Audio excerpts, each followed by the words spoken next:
here. Let's take a moment to like and subscribe, like and subscribe, like and subscribe. So let's get into it. I was talking recently to a good friend and we were discussing the violence that's taken place in many American cities. Most of the larger cities have had uptick in violence this year. When I say an uptick in violence, I'm not talking minor violence. I'm talking New York violent crime is up 166%. Shootings have doubled and homicides are up 50%. In Los Angeles, robberies are up 16% and aggravated assault is up 20%. Chicago has currently over 500 homicides this year. We've only recently broke the halfway point in the year and they've already had over 500 homicides. That does not include the 41 law enforcement officers that have been shot in Chicago. We go on and on about how likely you are in these various cities to become a victim of crime. And when I look at the stats, I'm looking at it on a per 1,000 citizens rate. For instance, Detroit, 20 out of 1,000 will be victims of violent crime. Baltimore, you got 18.5 out of 1,000 will be a victim of violent crime. I can go over the top 10 list of the most violent cities in the country, and you will find that they have a singular common theme. They're run by one party rule. Now, I'm not gonna say what party it is, doesn't matter. Actually, it does matter, it's Democrats. So, how have Democrats been able to take over the entirety of all large cities? That's simple. They learned early on that if you sat there and promised people things, even if it were things you couldn't deliver, as long as you continue to promise them and give handouts to the people there, you could always get reelected. You can always say the other person is mean. They don't want to give you anything. They want you to earn it and work for it. Who wants to work for their living when you can get someone that is willing to just give you stuff just for you being alive? You know what that does? That creates a needy mentality. And when you're that needy, you're never gonna vote out the party that says, we're gonna continue to give you stuff. Why? Because that directly goes against what's beneficial to you. Now, is that what's best for the country? Of course not. No one would look at you and say that's what's best for the country because they would be lying to you. And they don't want you to sit there and think they're liars. They're gonna placate you. They're gonna say, yes, it's not your fault. Everything that's happened, that was because of some mysterious outside hand that had an influence on your life. It's systematic racism, it's the legal system, it's everything that's been put up against you. Guess what? I grew up in Baltimore City in the inner city.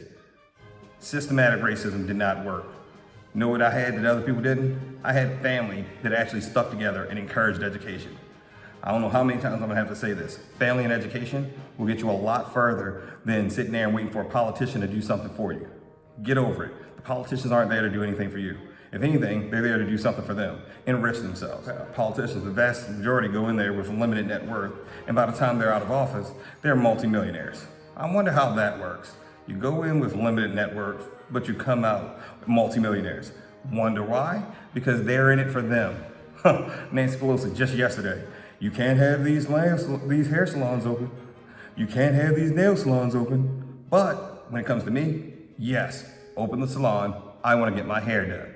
When it comes to Bill de Blasio, hey, we can't have these gyms open. You can't have this open. But for him, his gym is open so he can go by himself to the gym. Lori Lightfoot, whatever it is. Guess what? You can't have hair salons open, but she's the face of Chicago, so she needs to go to the hair salon. But over and over you can see the Democrats are telling you one thing, but they don't believe it. Fauci, you know, our wise beyond his years, great leader who was not duly elected and has no credibility in my eyes after he decided he was going to throw out the first pitch. But while he was there, he wasn't going to socially distance. He wasn't going to wear a mask. So all the things they're telling us to do, they're not willing to do themselves. Why? Because they're in it for power, not for you. Get over this. The reason why they're letting these cities burn is very simple. They want to make sure they give a scary environment for the American people to choose from. The American people now have to choose, hey, do I side with the team that has the big orange man who's mean?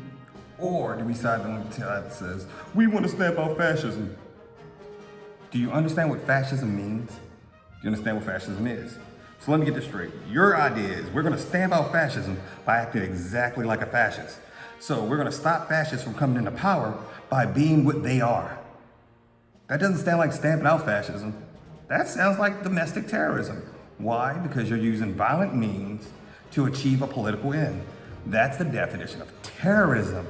And since you are born and raised here, that makes you a domestic terrorist, not an anti-fascist. Because if you look up the definition of what fascism is, you look at the techniques they are using, you understand that they are actually fascist.